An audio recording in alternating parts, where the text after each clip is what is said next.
Manda as Viver uma perguntas. vida virtuosa. É, que é muito difícil hoje em dia, né? Eu tenho a noção que todo mundo vai pro inferno. Cara, muitos santos falavam isso. Santo Ambrósio, Santo Agostinho falavam que a maior parte da humanidade vai pro inferno. É. Eu li um livro, São Leonardo de Porto Maurício, que ele trata desse assunto. E ele fala, no livro também ele fala que a maioria vai pro inferno. Só que ele fala que essa pergunta não é tão importante. Porque imagina se um anjo revelasse que a maioria das pessoas realmente vai pro inferno, muitos iam perder a esperança. Se o anjo revelasse que a maioria não vai pro inferno, algumas pessoas iam relaxar. Iam viver uma vida desordenada e acabar indo mesmo. Então, no final desse livro, São Leonardo fala assim, cara, vive a vida da melhor forma que você puder, né? Com amor à misericórdia divina, mas também temendo a sua justiça. E faz o seu. E Confia em deixa Deus. essa questão pra depois, né? Essa pergunta não é a pergunta mais importante que tem. Pode crer. Eu pessoalmente não acredito no inferno, pra ser sincero. Cara, o inferno existe, é real. Eu acredito no Dória. inferno em terra, né? Não. A Terra não é um inferno. Ah, às vezes é, viu? Ela parece, mas não é. Às vezes é um inferno essa porra aqui. Mas existe inferno mesmo. Como você sabe, assim, com tanta certeza? Porque Jesus fala no inferno 150 vezes no Novo Testamento. Mas Ele às não ia vezes- mentir. Mas às vezes ele tá falando de uma forma metafísica, né? Talvez o inferno seja Ele na foi Terra. bem claro que o inferno é para aqueles que viveram mal a vida na Terra. Entendi. É que eu não sou muito religioso, né? Ele fala no Guerrena, que era o lugar onde jogava-se o lixo para queimar. Ele fala que os injustos vão arder no Guerrena. Entendi. E na época dele tava cheio de gente injusta que vivia como na babo ali, né? Rico, cheio de mulher. Esses caras vão pagar em algum lugar. É, eu não sei, eu acho muito, tipo... É muito cruel existir o inferno, até pra quem é mal em terra, sabe? Porque você nasce num corpo de um ser, tipo ser humano. A gente é burro por natureza. E aí você comete erros, e aí, portanto, você é condenado pela eternidade a um sofrimento de eternidade. Não parece muito justo, né? Na minha opinião, tipo... Eu acho que todo erro em terra tinha que ser perdoado de certa forma, porque, porra... Se você pediu perdão, né? Sim, E se a pessoa não se arrepende, não pede perdão. eu acho que qualquer uma pessoa se arrependeria, visto se a alternativa é ficar sofrendo eternamente, né? Então, mas aí não é um arrependimento, é só um cagaço do inferno mesmo. Pois é, mas o que seria o arrependimento se não o cagaço da punição, né? Aí não é um arrependimento verdadeiro. O arrependimento verdadeiro é saber que você ofendeu alguém que não merecia ser ofendido e se sentir mal por isso. Se sentir mal não pela punição, mas pelo fato de ter ofendido alguém que era digno. Entendi. Isso é arrependimento. Ter ofendido a justiça. Entendi. Então, se É arrepender, isso você que te acredita... salva. Então, Só você o acredita cagaço em do inferno. salvação? O cagaço do inferno é até um bom ponto de partida. Mas não é o que te salva. Entendi. É, eu já tenho uma... Eu acho que a gente tá numa simulação, na real. Esse negócio de Deus e inferno e céu... Olha, cara, eu Na nem- real, muitas vezes eu acho que a gente só vai morrer e vai só desligar a chave e acabou.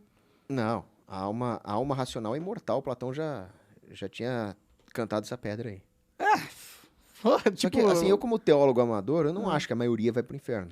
Eu acho até possível que sim, mas considerando a misericórdia divina, eu acredito que a maioria vai pro purgatório.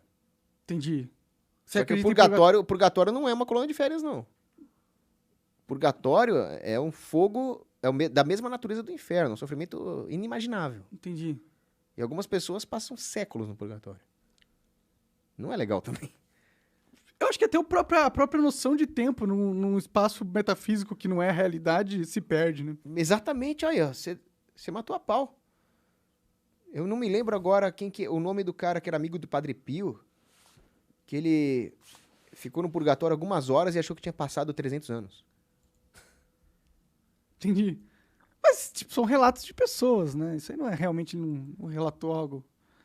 Não aconteceu um milagre. Eu sou cético pra caralho.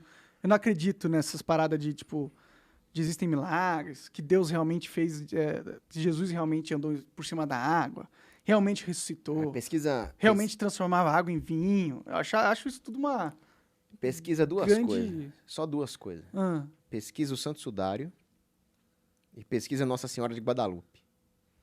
Santo Sudário? É. Que... O Santo Sudário foi um manto que foi colocado sobre Jesus. E o rosto dele ficou estampado. Só que os cientistas calcularam que para ficar estampado daquela forma, precisaria ter uma carga de não sei quantos milhões de volts. E só uma indústria moderna teria isso hoje. Como que isso era possível na antiguidade? Foi a ressurreição gloriosa dele. E outro ponto foi a Nossa Senhora de Guadalupe, que foi uma aparição no século XVI para um índio no México. E a tinta que tem em cima da imagem de Guadalupe, ela flutua no pano. Ela não está impregnada no pano como uma tinta normal. A ciência não explica essas duas coisas. Eu poderia te dar uma lista de coisas que a ciência não explica, mas é só para citar duas. É porque, na minha visão, se existe realmente o sobrenatural, né, eventualmente alguém ia ter uma prova realmente, assim, tipo... Alguém ia mostrar algo que ninguém pode explicar realmente, assim, tá ligado? Mas nunca... Porque se tivesse alguma coisa que é inexplicavelmente sobrenatural, estaria em todos os jornais e todos os programas de TV e ia ser um caos social, tipo, todo mundo ia ficar sabendo sobre isso. Não ia ser uma nota de rodapé que algumas pessoas sabem, e, tipo, como se fosse uma curiosidade da vida. Oh, curiosidade, existe sobrenatural, e tem uns negócios assim. Não, se fosse algo realmente sobrenatural, todo mundo ia falar sobre isso. Ia ser um negócio chocante, ia ter vídeos na escola, tipo, entendeu? Porque um ser humano é isso, a gente quer muito que o sobrenatural realmente exista. Eu quero muito, eu quero muito que realmente exista algo além da própria realidade nua e crua, da forma que a gente vê, porque é uma esperança num depois, né? Tem Nossa Senhora de Fátima também, o Milagre do Sol. Milhares de pessoas viram. Isso aí é quando depende de uma informação que alguém viu, já não é muito confiável, né? Mas se o sobrenatural se revelasse completamente, não ia mais ter fé, não ia mais ter livre-arbítrio. Não necessariamente, né? Mas, bom, beleza. Só sei que... Bom, eu não acredito muito em sobrenatural. Infelizmente, já acreditei em Deus mais do que eu acredito hoje. Né? Eu ainda gosto de acreditar na ideia de Deus, porque se eu não acreditar na ideia de Deus, a vida não faz sentido nenhum, e então isso é meio trágico e não consigo sair da cama se for assim. Mas, ao mesmo tempo, é o que parece, né? É o que parece. Parece que a vida é meio trágica mesmo. É só uma brincadeira sem graça. É só um sofrimento que não leva a nada e é isso. Monark, você está sendo extremamente lógico, sabe? Porque é verdade. Ou existe Deus ou nada faz sentido. A gente só tem dois caminhos. Ou é Santo Agostinho ou é Nietzsche. Sim. O cara que quer ver sentido sem Deus, ele está sendo filosoficamente incoerente. Então esse é um ponto onde nós concordamos. Agora, o meu ponto é que Deus existe. Sim. Eu gostaria de acreditar que ele existe também, porque é mais confortável, né? Do que não faz sentido nada, né? Mas é difícil às vezes acreditar realmente que ele existe. Mas tudo bem, né? Faz parte. A vida é isso, acho que todo mundo tem que pensar sobre isso.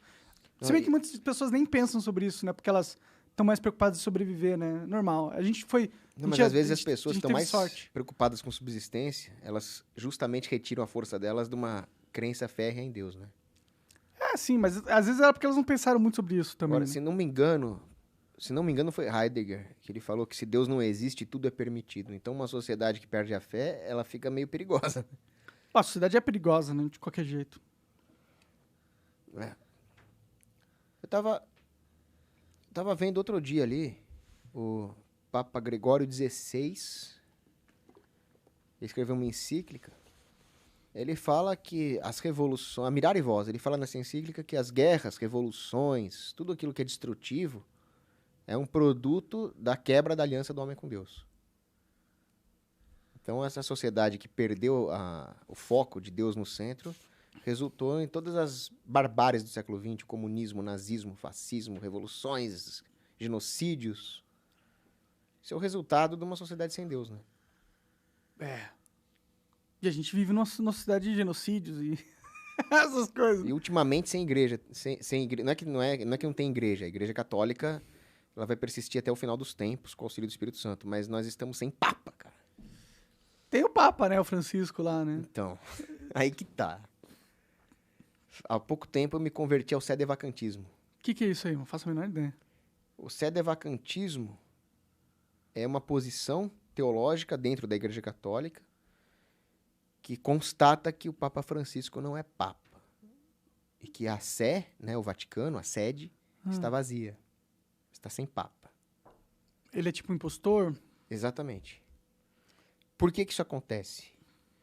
Porque durante muito tempo os modernistas tentaram capturar as estruturas da igreja para usar essas estruturas como legalistas contra a palavra de Deus, contra a verdadeira fé. Só que sempre foi assim, os fariseus lá, o pessoal que acusou Jesus Cristo, eles se diziam os doutores da lei. Se chegasse um romano falando alguma coisa contra Cristo, os judeus não iam acreditar, porque o romano era pagão. Mas se os próprios doutores lá do Sinédrio falarem alguma coisa contra Cristo, eles tinham o que na mão? A aparência da lei. Uhum. Então, a igreja sofreu muitos ataques, invasões militares dos muçulmanos, etc. Mas eles perceberam que eles só iam conseguir realmente abalar a igreja se eles tomassem a estrutura de aparência da lei dessa igreja para pregar falsas doutrinas. Para isso, eles teriam que eleger um falso papa. Durante muito tempo, eles tentaram isso. Pio X não deixou que isso acontecesse. Foi um grande papa. Só que quando acabou a Segunda Guerra Mundial, elegeram um cara chamado Roncalli, João 23, como suposto papa. Só que pela própria doutrina da igreja, ele não poderia ser papa. Por quê? Porque ele era maçom. Maçom não pode ser papa. Não pode ser papa pelo seguinte: os documentos da igreja, vários deles, dizem que o maçom não pode ser católico. Alguém que está na maçonaria está automaticamente excomungado da igreja católica, igual uma mulher que faz aborto. Entendi. Então, por exemplo, se eu chegar aqui e acabei de sair com uma prostituta, vamos supor, eu ainda sou católico, porque sair com uma prostituta é pecado, mas não é uma heresia. Então, não é um pecado que dá excomunhão. Então, eu estou em pecado mortal, mas não estou fora da igreja. Agora, se eu ajudei uma mulher a fazer aborto, aí eu estou fora da igreja. Tá. Se eu me filiei à maçonaria, eu estou fora da igreja. Você acaba de assistir um corte do Monarch Talks. Agradeço demais, mas se você quiser ver o vídeo na íntegra e acompanhar ao vivo todas as transmissões, você tem que ir lá no rumble.com/monarch para não perder nada. Segue a gente lá.